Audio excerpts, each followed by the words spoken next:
Hello again, everybody. Welcome back to the show. This is Back to the Window with Scott and Scott. I am your host, Scott Steen, lead handicapper at WHINERS.com. And I'm your co-host, Scott Reichel, senior handicapper over WHINERS.com. And together we do this each and every day, 3 p.m. Eastern, 2 p.m. Central, as we try to guide everybody and help them in their journey to head back to the window to cash those winning tickets. Well, Scott, you ventured into the city last night to see your beloved Nets play. How'd that go for you? Well, it was a competitive game, so I had that going for me. But I saw a friend of mine who I hadn't seen in about a year, which was nice. Besides that, yeah, my team lost. Not surprised.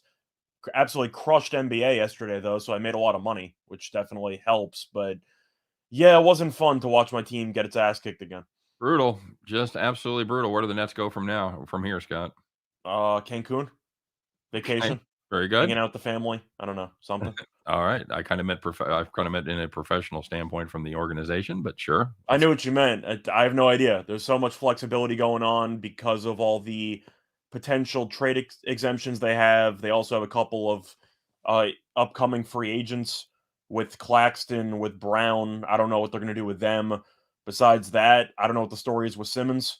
So that's a whole separate can of worms that I'm not going to go down into right now. But the point is, yeah, it's definitely an interesting time. Kyrie's a free agent too because he's going to opt out. So there's a lot of question marks. But Durant's going to stay, and apparently he wants Steve Nash to stay. So we'll go from there. I don't know. All right, very good. Tim Earl in the house. What up, Timmy? Timmy's stopping by the show. He was at my last stop too when I was just coming over from Just Parlays with Chris King. So I hope you guys had a chance to catch that. Had a talk a little NFL draft up top. You ready for the draft, bud? Ready is, I don't really know how to put that because, yeah, I guess I'm technically ready. I haven't been as involved in NFL props for the draft as I usually have been, but I've also been looking for potential middles on some actual legitimate sports books. Right. And they don't really exist in New York. New York's really been slacking with the draft. So there's a couple of offshore spots that might have something. Maybe I'll check the locals, but for the most part, no, I'm kind of limited when it comes to draft stuff. But it's also not exactly a star-packed draft, so to speak, because the quarterbacks are relatively underwhelming. Right. Yeah, I was telling you last night I was able to stake out a middle position on a couple of books with Malik Willis over 10.5, under 12.5. So I've got him 11 and 12, which is the Minnesota Vikings spot, and it's also the who the hell? It's not the Saints, not the Steelers. Even another team that needs a quarterback, Scott. I don't know. Half the league needs a quarterback. Anyway. Okay. So anyway, I liked that's I even texted it to you who it was. You said 12 or 13? No, 11 or 12. Oh, 11 or 12 is the Commanders. The Commanders, Washington. Yeah, somebody that needs a quarterback. They've got a placeholder there now. You don't think Wentz is their guy, do you? No. I still cannot believe they absorbed the majority, if not all of that salary and gave draft picks away to Indy. Yep. That makes absolutely no sense.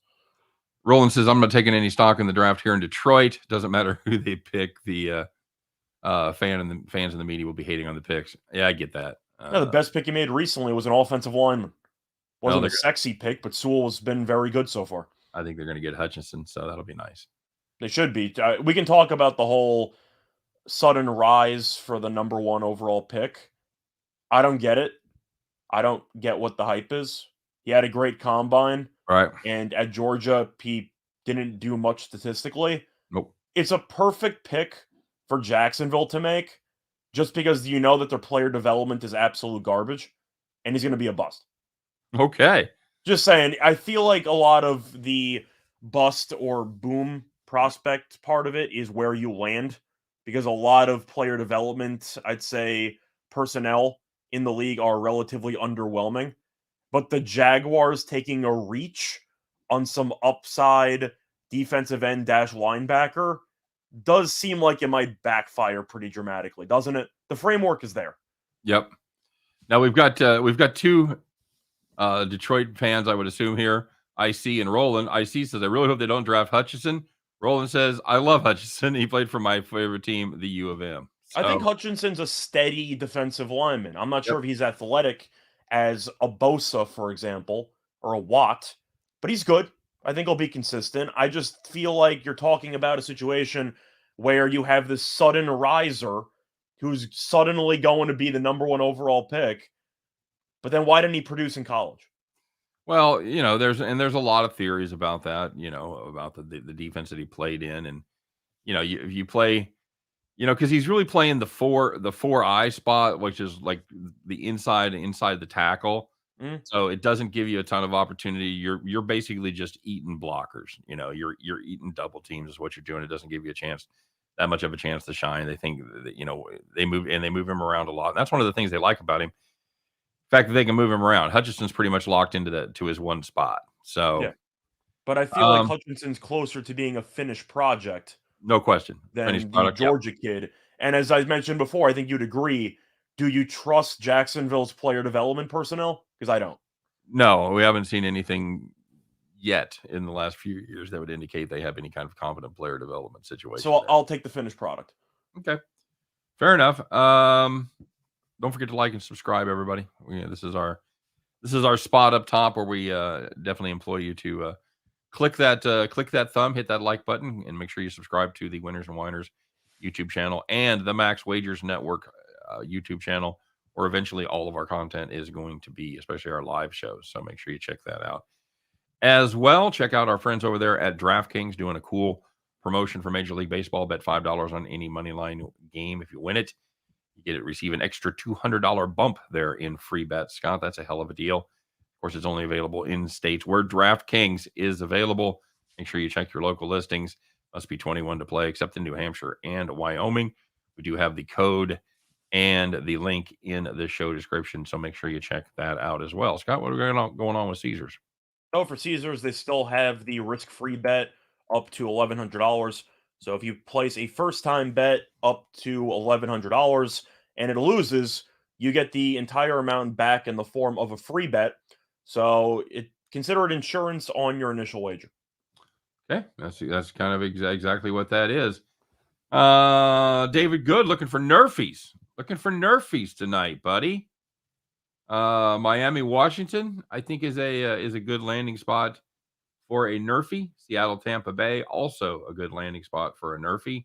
Baltimore Yankees, don't hate that one. Yeah. What else you got? Well, I was going to say Baltimore Yankees. You got Lyles on the mound, which is concerning, but the Yankees, shout out to them, by the way, they finally scored another run in the first inning over the weekend. It happened once. They've scored twice in the first inning, both of them 2-run homers by Rizzo. That's the only run they've had in the first inning. Is just 2 separate home runs by Rizzo. So they're still not doing much offensively. Severino's been good. We know the Orioles are not a good offensive team, but they were okay against the Angels over the weekend. The Angels pitching we know is not very good. But to go down the line, I didn't do enough research on the actual weather.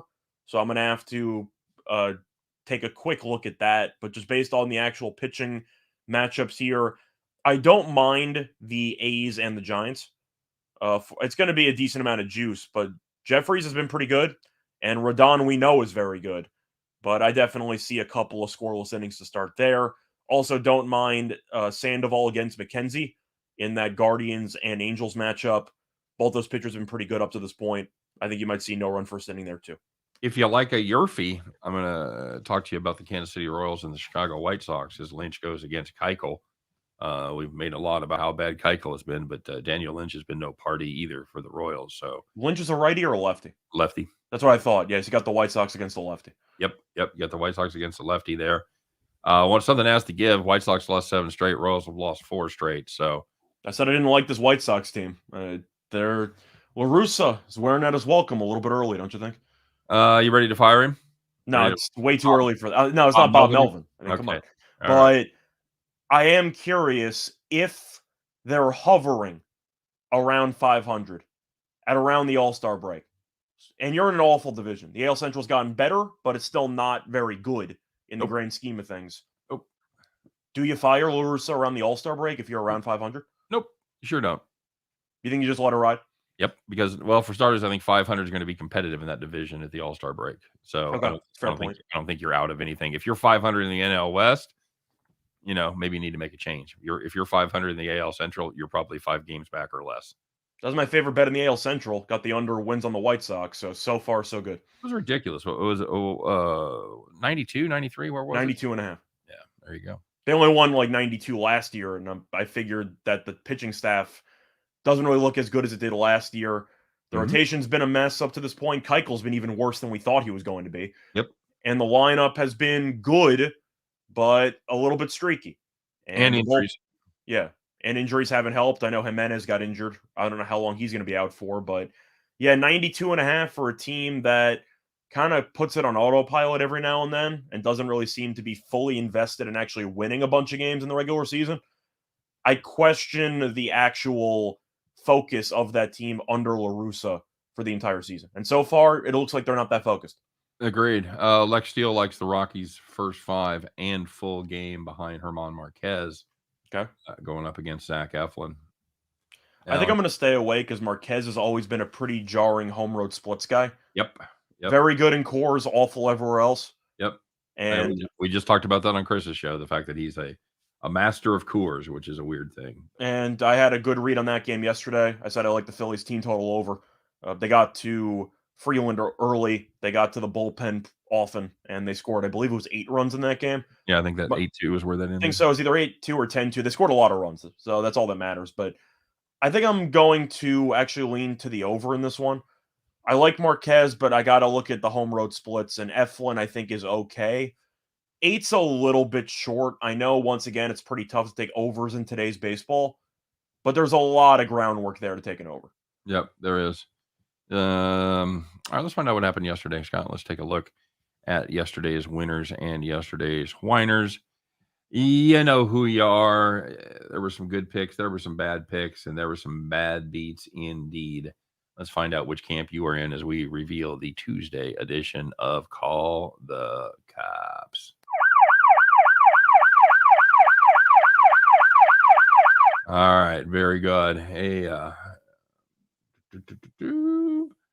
right, let's take a look in the NBA, Scott. I don't know if you were familiar with this game or not, but if you had the Nets team total under 110.5 going up against Boston, Brooklyn just needed to score less than 33 points in the fourth quarter. That shouldn't be hard. They had been pretty much underwhelming the entire game, but Durant, never say die with this guy, Scott. He's a gamer.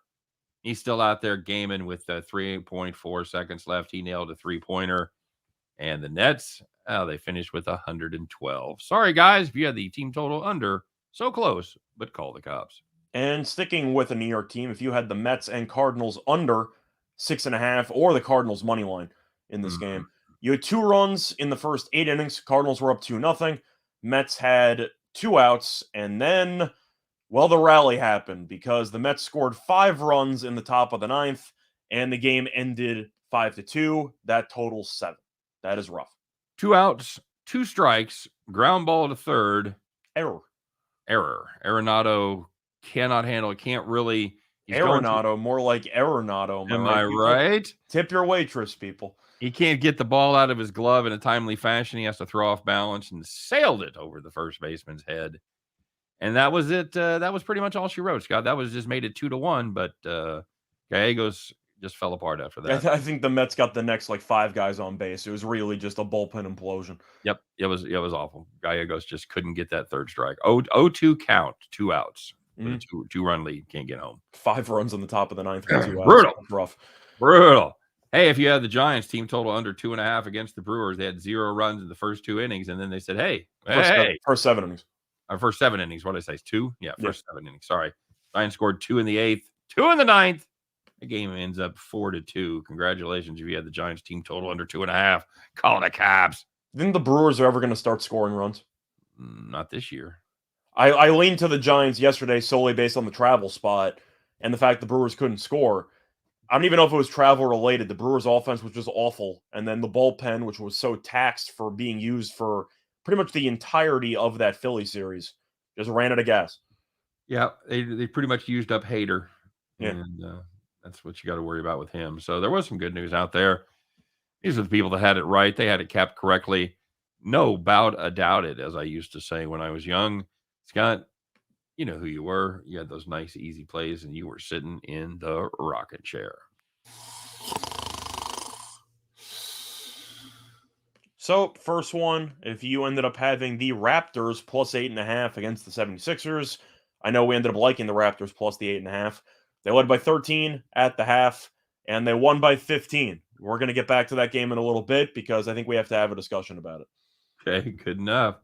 Hey, if you had the Mavericks -3 against the Jazz, no problemo. They had led by 16 at halftime, and they kept their foot on the gas pedal. They ended up winning by 25. Congratulations to the Mavs. That was my play of the day. I think Utah shot 3 for 30 from the three-point line last night. It was not pretty. Brutal.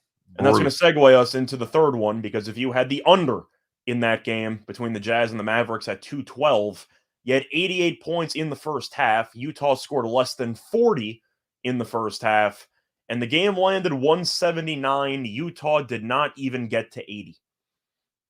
Yikes. Yikes. Rough. Not good at all. All right. Well, I'm going to talk about this, Scott, because we could have put this in so many places. We could have put it in I'm not mad, I'm just disappointed. We could have put it in the gambling hero of the day for the other team, but I think it probably fits best here. The odds makers, they usually do a pretty good job, but sometimes you got to wonder, are you guys drinking a little bit? Because when it comes to this series, the odds makers, whoo, baby, they were drunk. I will definitely let you have the honor with this one, sir. So, just to, mention something I mentioned previously, the Nets initially opened up as a favorite over Boston on one particular book. I think it might have been a couple, but I know one book went rogue. Not going to mention them because they might be a sponsor of the show. But anyway, the Nets were the favorites in one of these books, and they got absolutely pounded because Boston was definitely the play that a lot of people, public sharps, loved for that series. And the Nets went from being the favorites to being swept. So, yeah, if you laid money with the Nets, I don't know what you were thinking, but if you got plus money with the Celtics, it does not get much easier than that because they did not lose a game. It was a really weird series, Scott. We talked about that yesterday, and this is the reason that I took the Nets, because all three games had been relatively close. There was two of them at 7, one of them at 1. Last night ended at 5. So I don't know that I've seen a series like that where every game has been competitive, but yet you kind of felt watching them like one team really didn't have much of a chance. It was just the Nets never led. It was a wire-to-wire job, so they kept it somewhat close. But when you're never actually tied after the 0-0 starting score, I don't exactly consider that to be a relatively close game. I know it was one possession late. Durant missed the free throw. There's a lot of stuff going on there. But the fact that the Nets were favored on one particular book is absurd. And that tells you once again that even though odds makers usually know what they're doing, occasionally they fall asleep at the wheel. Yep, absolutely correct. Sometimes the loss mitigation department just takes a powder, takes a little or a bit of an early lunch there. So, yeah. All right, bud. What else on your mind? We got to talk briefly about what's going on in the Toronto Philly series, because it's a situation a lot of people are focused on, particularly Twitter, because it might explode if it happens, but we got to talk about it. Okay. Are they going to blow a 3-0 lead? Because it's starting to look possible. I know you're on that narrative. I know you're kind of. I think it's going to happen. Looking for that to happen. I think it's going to happen. And lay out your logic there behind that thought, sir. I was extremely concerned. Forget about the Doc Rivers stuff for a second. I was extremely concerned once Embiid ended up getting injured. Right. And I was worried because Maxey was looking great in the first couple games. Harden can't move at all. If you watch Harden play, he can't create any separation. He has no lift on his jump shot. There's a serious problem going on with Harden. I'm assuming he's injured. He might need surgery during the offseason. But Tobias Harris has been okay. Maxey was 5 for 14 yesterday. He had a couple of good moments. But for the most part, now I'm going to bring in the Doc Rivers element to it. So the main concern initially was Embiid's injury, because he was, and I'd say a realistic MVP candidate. He's not going to win, but he was that valuable to the team. Right. Now you bring in Doc Rivers. How do you no-show a home game in Game 5 after blowing a 3-1 lead last year? How does that happen? Kind of seems to be a thing, doesn't it? It's been the case for Rivers' entire career, which is why I think he's the most overrated coach of all time. He's blown 3 separate 3-1 leads. But the aspect of Rivers I want to talk about, I just don't. It's losing to Toronto is one thing. Toronto plays hard. Van Vliet's out. I get it, but they still play good defense. They play hard. How do you not even show up for a home game in Game 5? Yeah, that was the biggest surprise to me, because that's the advantageous spot right there. You're at home, like you said. You're missing Van Vliet, and they completely, pretty much no-showed that game. Scott, they end up losing by 15. Yeah, the first quarter was close. On a podcast, I had Raptors first quarter, LA plus 160, which got there. Then they scored 14 points in the second quarter. They were down double digits at the half. They cut it to single digits briefly in the third quarter, and I think for part of the fourth quarter. And then the Raptors ended up putting him to bed. I just don't know how you no-show that home game after choking last year. I think it's serious alarm bells, DEFCON 2 right now. If they lose Game 6, it's DEFCON 1. But I'll give you DEFCON 2 right now. Yeah, Super Sly, I think, says what we're all thinking, that if they lose Game 6, they're in a world of trouble. Yeah. Even though they go back home.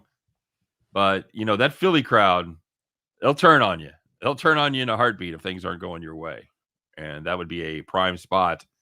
If they get off to a slow start there, I believe there is no home court advantage until they get it close, I guess my argument with the counter is, what is Doc Rivers supposed to do? Because you could blame the coach for not getting the players motivated. Which you have, apparently. Yeah. Well, no, I mentioned that for the motivation aspect, but when it comes to the X's and O's, Embiid's definitely feeling the finger issue. We've seen it the last couple of games. He does not look anywhere near as dominant as he did early on in the series. Right. Harden can't move. He's shooting about 38% from the floor in the series, so he's almost useless offensively. Still a good facilitator, but shooting-wise, it has not been pretty.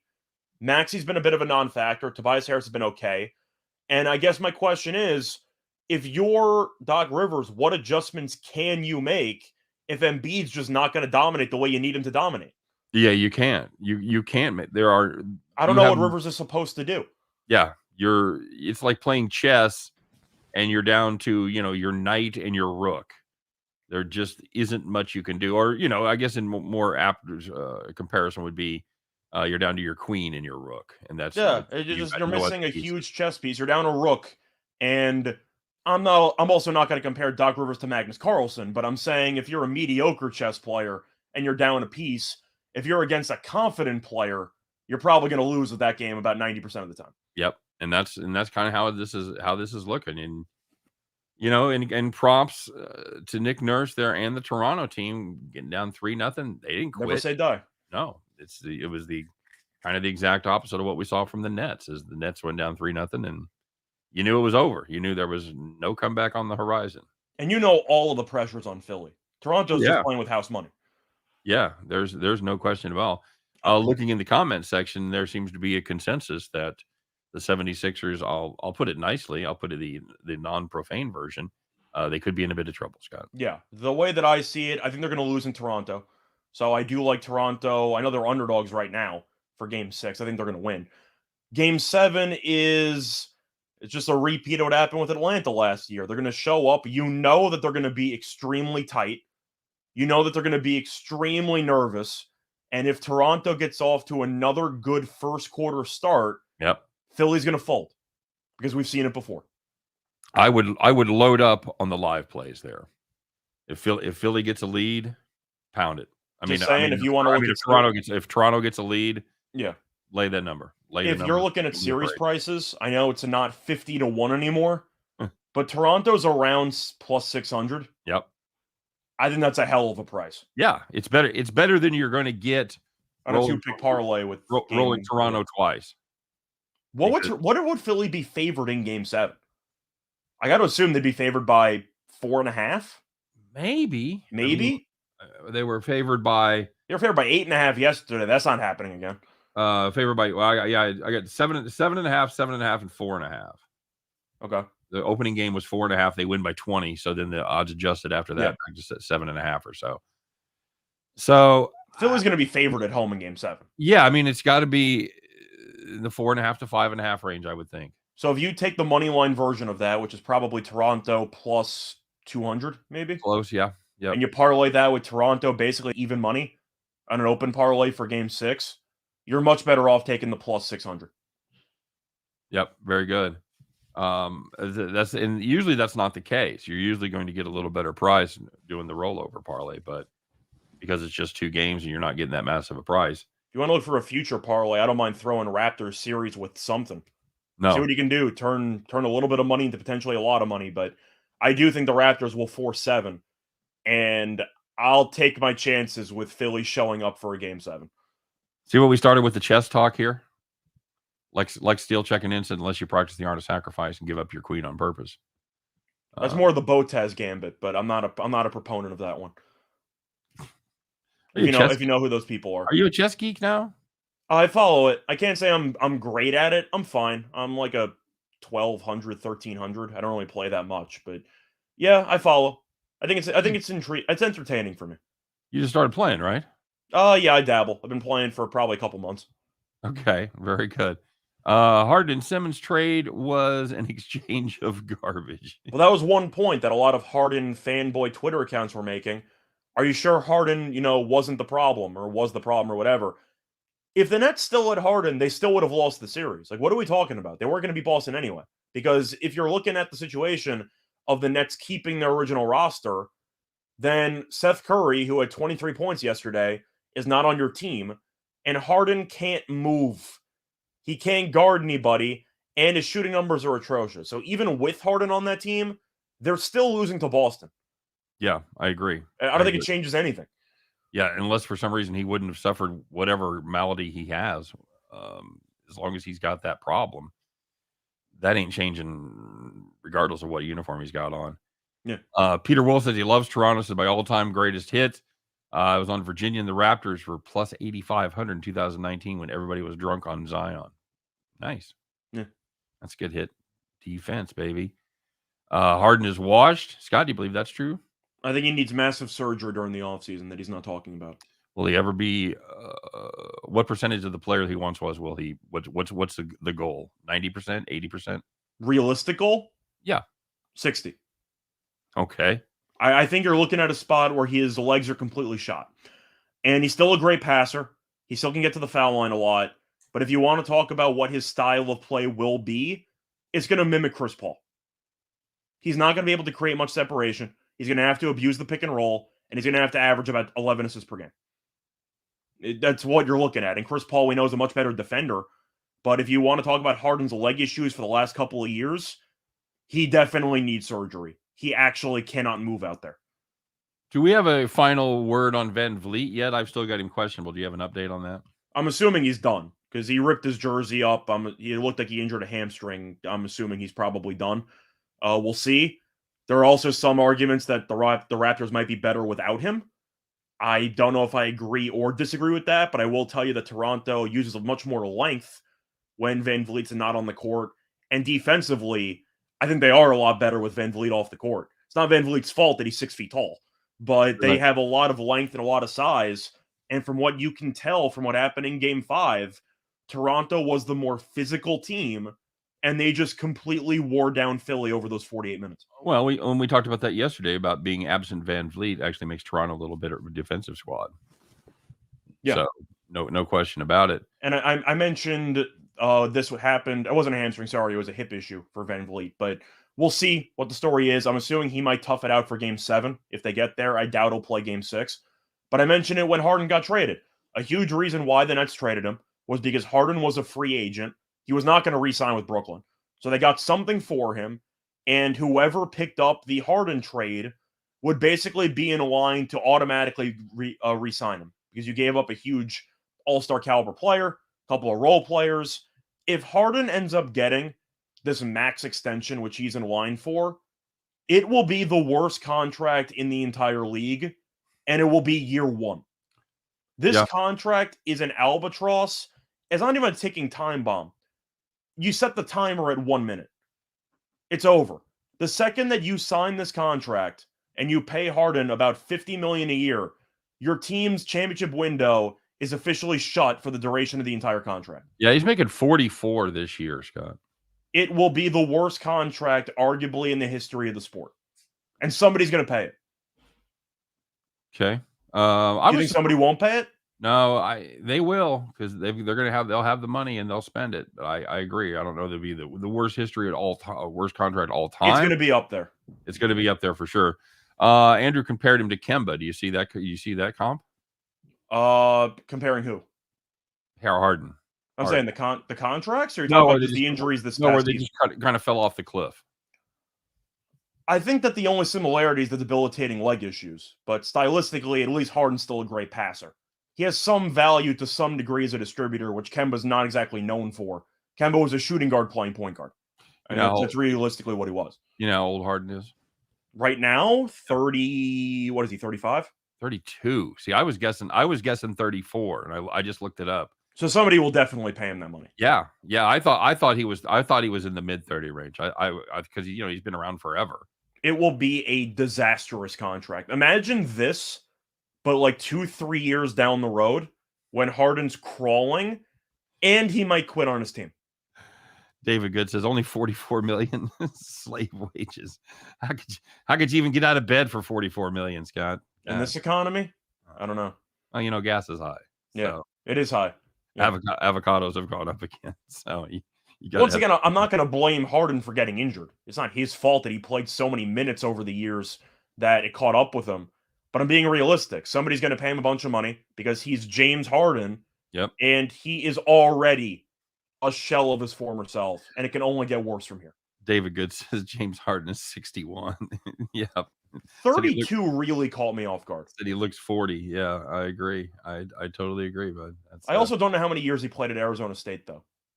Because nowadays you can look at the age and it goes, wow, everyone's so young. And it's like, wait a second, this guy's 29. He's been in the league for 10 years? Yeah. Because everyone's in college for 1 year. So I think I care more about the actual minutes than I care about how many years you've been in the league. And Harden's played a bunch of minutes. Well, he was drafted in 2009, so that's 13 years ago. So that would put him at 19. That's what I thought. He played 1 year at Arizona State. Yep. And it's also about minutes in the regular season. Harden's made the playoffs about every year. So there's been a lot of extra mileage over the years, and his legs appear to have finally broken down. 14 years in the NBA, that's a career. Yeah, he's 32 years old. It's crazy. Nathan Stern says, I'm 34 and I look way younger. Must be the beard. Yeah, that's it, buddy. Plus, you're not out there banging 2 or 3 times a week, 6 months out of the year. So I'm going to ask, though, are you going to bet Toronto plus 600? Because I feel like you kind of have to. Yeah. Even with Van Vliet gone, that'd be the only thing that would scare me. But they showed they could win the last one without Van Vliet. It wasn't even close. No, it wasn't. The defense did their job, and yeah, I think that's a solid play at plus 600. I don't know how you get away from that. The only thing that can save the Nets in the media cycle is James Harden losing a 3-0 lead. That's the only thing that can save the Nets in the media cycle. Yeah, good point. Good point. All right, bud. Let's take a look at tonight's games, and before we get rolling and reveal our favorite play of the day. And spoiler alert, we do have a play from one of those games.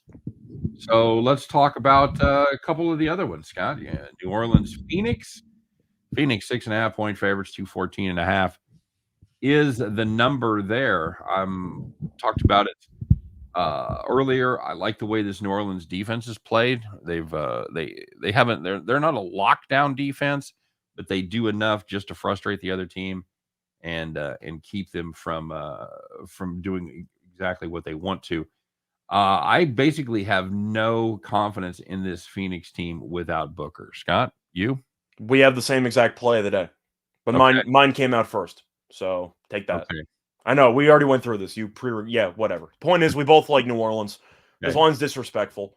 I think these teams are even, and from what I've seen in the last couple of games, they are definitely even. Yep. And maybe it's just me. It seems like home court advantage doesn't really matter that much anymore. Did you get that feeling? There's a lot of road wins going around. Yeah, well, it certainly has been the case in in the playoffs for sure that the home court advantage hasn't been as substantial. So now in this one, it's been 2-1 for the home team. So Okay. excuse me, yeah, 2-1 or 3-1 rather. Sorry, home teams won 3 out of 4. So No, home teams won 2 out of 4.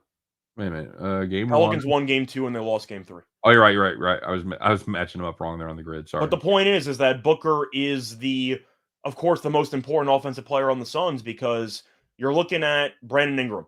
The Suns can't guard him. He's averaging 30 points per game in the series with great efficiency. And Booker was your guy who could go toe-to-toe with Ingram and cancel out Ingram's production. Right. Now you don't have that. And if you watch Phoenix play, they can still win the series, but every possession is a massive struggle because they don't have many guys that can A, create their own shot, and B, really make a bunch of difficult shots. They just don't have that. No, and and Booker was their 3-point guy, and they don't have anybody. This team is shooting terribly from beyond the arc, and the 3 games without Booker, I think they've shot like 27.5% from downtown. But you're going through the weapons. Who do they have? Well, right. That's the thing. They don't have anybody that can shoot a 3, Scott. And I don't know who you blame for that. Is that just bad roster makeup at this point? I can't really blame it on anybody because your best player got hurt. I can't blame a GM or a head coach for not having more depth. I mean, they won 67 games. Okay. They were the 1 seed and they had the best record in the league by a wide margin. I can't criticize the team for not being able to overcome the absence of a top 20 player in the league who's also their best player. It's just unfortunate. It sucks. But I got to live with the situation, which is that New Orleans is being disrespected. This series should be a coin flip. They're plus 270 to win the series. This doesn't make any sense. Yep, I agree. I think that's another good series price. Now that's a situation where you're probably going to being able to play a rollover parlay. Or if you want to just potentially parlay the Raptors one with the Pelicans one, I don't mind that either. But I think the series is going 7. I don't think Phoenix is winning game 5 and game 6. Do you? No, I do not. I think this one goes 7. I Or think New Orleans could win tonight. Or the Pelicans take care of it early. I think Phoenix will find a way to get it done at home, but this is not going to be pretty. Ingram over on points. I like the over. It's at 26.5. He's been walking into 30 every game. Yep, I agree. I agree with that. What's our other one there? I like the first half under in that game, by the way. I would like the full game under, but these scramble points in the final couple minutes of the Sun series have been a disaster. But the first halves have been disgusting. I think you'll see a very low-scoring start to this game. Because if you look at how the Suns play, they cannot go quickly. With Booker out of the lineup, just keep an eye on the shot clock every time Phoenix has the ball. There's like 6 seconds on the shot clock every possession. Yeah, before they really start their offensive set, it goes down well below 10 seconds. Yeah, you're right. Usually in the 6 to 7 second range before they run any kind of a play. So, Minnesota, Memphis, Scott. I ended up losing a play on this series earlier for the last game. I had the Timberwolves team total under, and they shot 50% from 3 and attempted 40 free throws. And you see the numbers. 40 free throw attempts, and they go 18 of 36 from the 3-point line. My question for you is, if your team had those stats, how much do you think your team wins by? Yeah. Double digits? I was going to say 12 to 15 minimum. They won by 1. Yeah. How did that happen? They couldn't keep their foot on their throat on the foot of the Grizzlies. They let them keep coming back, man. For me, I'm going with the Grizzlies in this one. Even though I recognize that the Grizzlies have looked underwhelming, mostly Ja, who's been awful in this entire series. But Minnesota shot so well from the floor, and they still barely won the game. I'm extremely concerned about Minnesota's awful shot selection and just their stupidity. They turn the ball over a bunch. They make a lot of careless mistakes. They played basically a perfect game in game 4, and they barely won. I think that it makes a lot of sense for law of averages to come back into play where Minnesota suddenly misses a bunch of shots that they made last game. Patrick Beverley went 3 for 4, 4 for 5 from 3. That's not going to happen. He entered the game shooting 17%. Like, that's not going to happen. I'll lean Grizzlies. No chance I'm playing it. No chance at all. Okay. Yeah, I'm the same way. I'm a lot more sure about the under. I think the referees make some adjustments after that disparity in free throws. I like the team total under for Minnesota. Yeah, that's a solid play as well. I think either one of those works. So, all right, very good, my friend. Anything else before we get out of here? Yes. I actually also like the Suns team total under. I believe that was at, I'm trying to remember if it was 110.5 or 109.5. It's too high. I just mentioned how the Suns are so deliberate with their offensive sets. The pace in this game will be non-existent. So I like the team total under there. Also, if you want probably the best value play on the entire board, not for the series prices, but for the actual games tonight, Pelicans third quarter money line. It's plus 134. Explain this to me.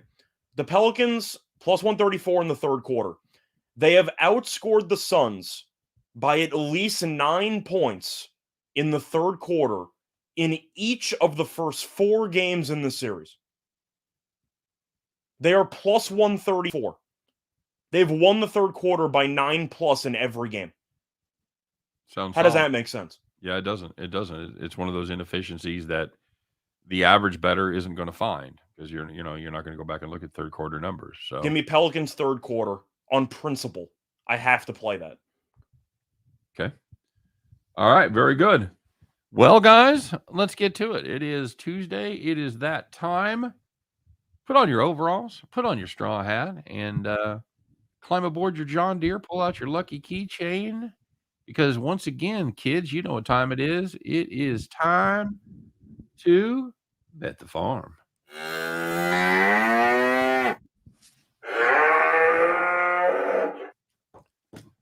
All right, Scott, not so lucky yesterday, but I know we got something cooked up for today. What do you got, sir? So I mentioned team totals, and we're going to go back to one, the game we didn't talk about, between the Hawks and the Heat. We're going to take the Hawks team total under 105.5. Atlanta offensively has been an absolute disaster in the series. The Hawks are averaging just 98.3 points per game up to this point, and they still had the huge outlier at home where they scored 30-something points in the fourth quarter in the one game they won. Main reason why this team has been awful is because the Heat have completely shut down Trae Young, who has been atrocious in this entire series. He's averaging just 16.5 points per game while shooting 35.1% from the floor and 21.2% from three. Disgusting. Just absolutely awful. But it also goes back to the fact that Atlanta, with Young struggling, they really don't have much of a supporting cast. They have Bogdanovich, they have a half-injured Collins, and Gallinari. Am I forgetting somebody, or is that basically it? That's basically it, yeah. But they don't have many options if Trae Young's going to struggle. On top of that, Miami is one of the slowest teams in the league. Miami ranks 29th in pace. Atlanta ranks 19th. So I expect to see a pretty, I'd say, slow game in the half court. And the under is 5-0 in the last 5 meetings. We expect Miami to put the clamps down at home and the series. Atlanta also might roll over if this game gets ugly early. But as long as you keep Trae Young in check, Atlanta's offense is going to be a mess. And we think Miami keeps Trae Young in check once again. There you go. All right. So we definitely like the team total under 105.5 for the Atlanta Hawks. That's going to do it for the farm. That's going to do it for the show. We appreciate you guys, as always, stopping by. Don't forget to smash those buttons, like, subscribe, all that good stuff. Let's go make some money tonight, Scott. You ready? Yeah, I'm looking forward to it. All right. You guys have a great day. As always, thanks for tuning in. Don't forget to check us out tomorrow, same time, 3 p.m. Eastern, 2 p.m. Central. Scott and I will do our very best to help you in that never-ending journey to head back to the window. Take care.